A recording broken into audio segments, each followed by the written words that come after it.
A village by the sea must choose. Fight the rising tide or leave everything behind.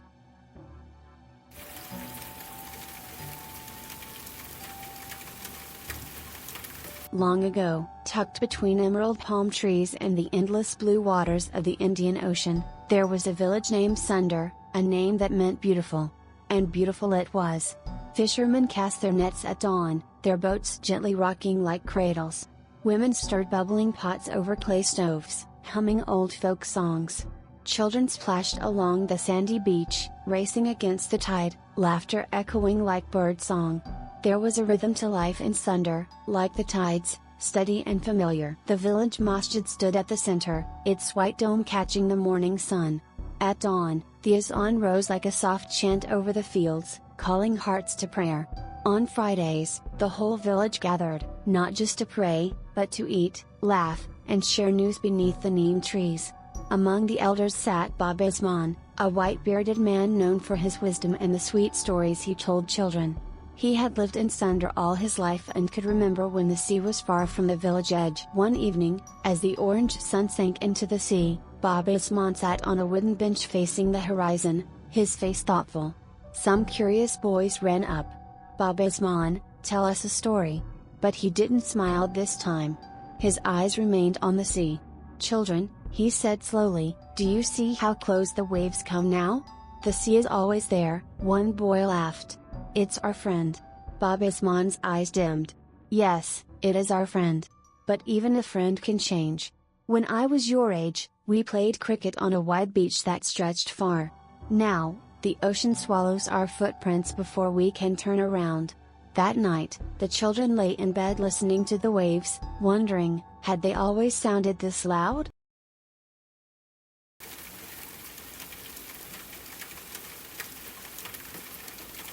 Weeks passed. Salt crept into the rice fields, turning them bitter.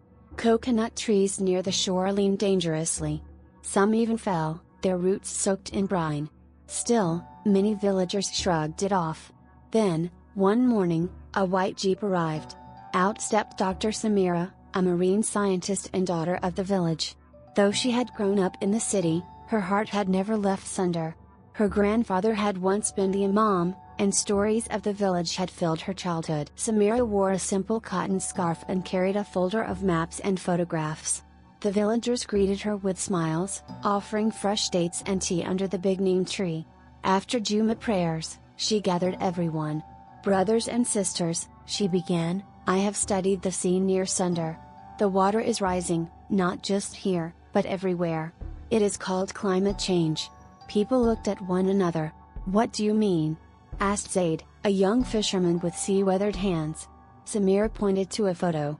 It showed a satellite view of their coastline, from 10 years ago and now. The difference was clear, the land was shrinking. "The earth is warming," she explained. "Ice in the north and south poles is melting. That water flows into the oceans, making the sea rise." Amina Begum, holding her little daughter, looked worried. "But we don't drive big cars or use big machines. Why is this happening to us?" Samira lowered her voice. "It's not your fault. The world has delayed action for too long. And villages like Sundar suffer first." A murmur spread through the crowd. One old man shook his head. "We've lived by the sea for generations. It will not betray us now." But the ocean wasn't listening.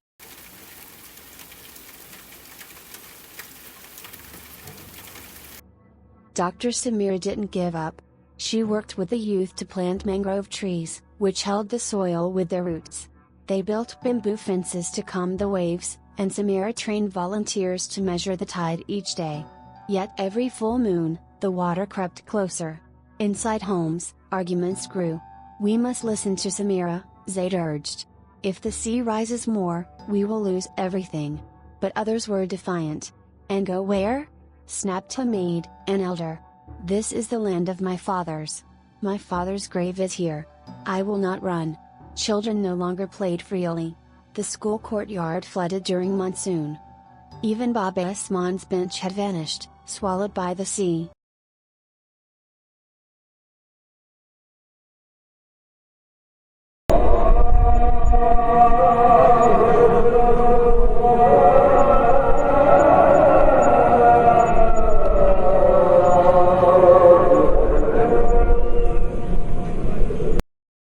Lightning split the sky. Waves rose higher than rooftops. Women held children above their heads, fathers carried the elderly through waist-deep water. The masjid's minaret shook, then broke in half with a loud crash. Inside homes, verses from the Quran were whispered between sobs. "Oh, Allah, protect us. Ya Allah, have mercy." People climbed onto trees, onto roofs, onto anything that floated. Some tied themselves together with rope, refusing to be separated by the storm. And then, silence. By morning, Sunder was no longer a village. It was a shadow beneath the sea. The school was gone. The clay stoves were gone. The neem trees were gone. Only rooftops poked out from the water like broken teeth. Baba Usman stood knee-deep in water, his hands trembling. He held his soaked prayer beads close.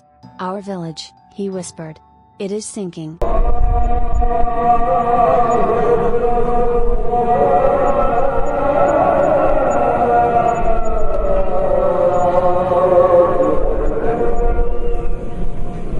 Dr. Samira returned with a rescue team and supplies. They brought food, medicine, and warm clothes. A temporary shelter was set up in a nearby town. There was no time to argue now. Even those who once refused to leave stood in silence as they packed what little remained: a framed photograph, a book of poetry, a prayer mat. Amina Begum held her daughter tight as they boarded a truck. "We'll return someday, won't we?" the child asked. Her mother looked away. Flowers were released into the floodwaters, each one carrying a silent goodbye. Baba Usman was the last to leave. He turned once more, gazing at where the masjid once stood. "This land sang with prayer," he whispered. "Now it sings with the sea."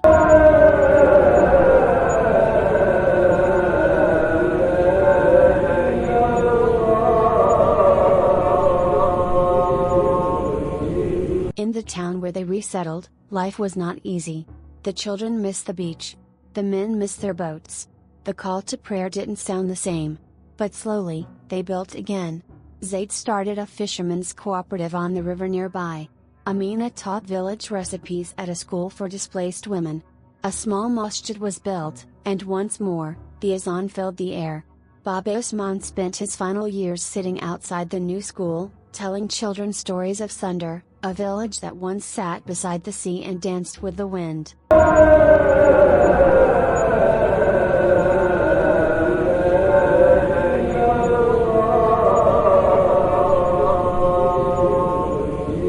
Years later, Samira returned with a group of university students. They arrived by boat to where Sunder had once stood. There was no village left, just ocean, stretching in all directions. Only a few stone foundations remained under the water, visible when the tide was low. The students were quiet. One asked, "Why did no one save it?" Samira looked at the water. "People tried to warn the world. But the world waited too long." Another asked, "Could this happen to us?" She nodded. "It's already happening. That's why we must act now, not tomorrow. Now." They said a prayer and dropped flower petals into the sea. Samira recited gently, "Truly, we belong to Allah, and to Him we shall return."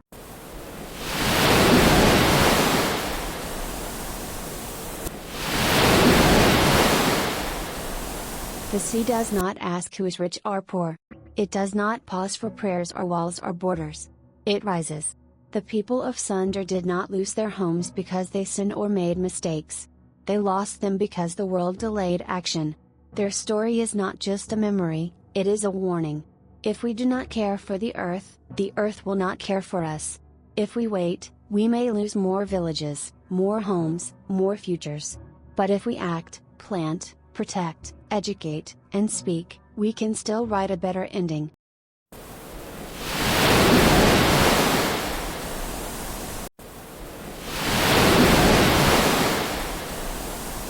Though the land of Sunder is gone, its spirit lives on, in the new school built by its children. In the stories told by old voices under new trees. In the sound of prayer rising from new masjids. In the memories of a village that once lived between the sea and sky. And most importantly, in the hearts of those who remember. If you like this story, don't forget to like, subscribe, and comment.